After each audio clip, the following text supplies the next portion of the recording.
March 29. Here's everything you need to know to stay up to date with all things Dallas Cowboys. Today's top stories: Eric Christian Smith, AP file, in this October 25, 2018, file photo, Houston Texans quarterback Deshaun Watson, 4, is pressured by Miami Dolphins defensive end Robert Quinn, 94, during the second half of an NFL football game in Houston.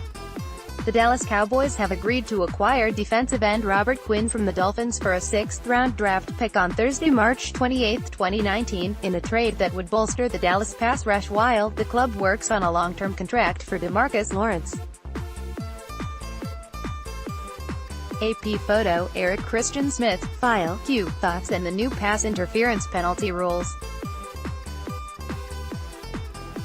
Scales, now that NFL team owners have approved a one-year trial in which pass interference, whether penalized or not, can be challenged by coaches and reviewed by officials, it will be interesting to see if there is a boomerang effect, namely an increase in offensive pass interference penalties.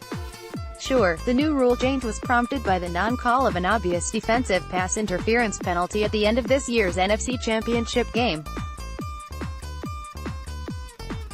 Saints fans will go to their graves believing the non-call against Rams cornerback nickel Roby Coleman cost the Saints a trip to the Super Bowl.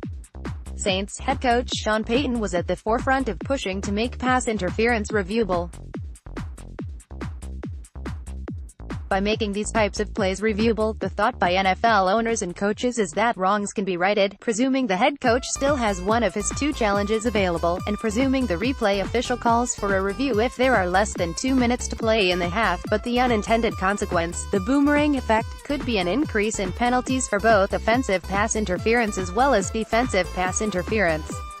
Impact on games because, arguably, pass interference penalties are the most punitive in all of football because defensive pass interference is a spot foul, not a predetermined number of yards.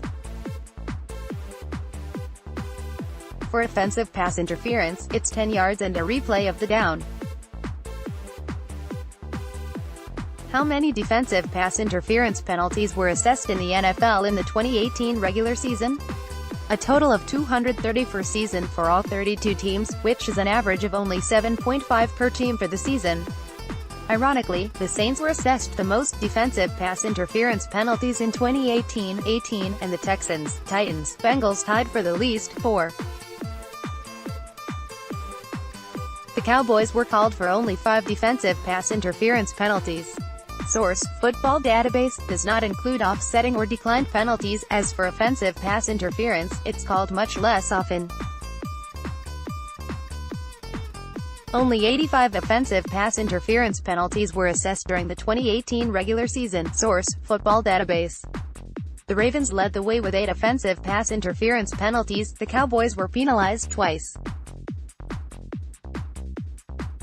It will be interesting to see how many times in 2018 a challenge flag is thrown by the head coach of the team that just got burned on a deep pass, especially if the coach feels the receiver pushed off the cornerback or safety to create space to make the catch. As the sideline reporter, I'm perfectly positioned on the sideline to see the hand fighting and arm barring that is happening as receivers, cornerbacks streak down the sideline. There is a lot of aggressiveness and physicality while the pass is in the air, well before a receiver jumps up to high point the football. And from my perspective, on many plays there's just as much aggression, pushing from the receiver as from the defensive back. That's all for today. Check out sportsdaytfw.com for the latest sports news and analysis. Do you have feedback? Send your thoughts, questions, praise and corrections to sportsfeedback@dallasnews.com.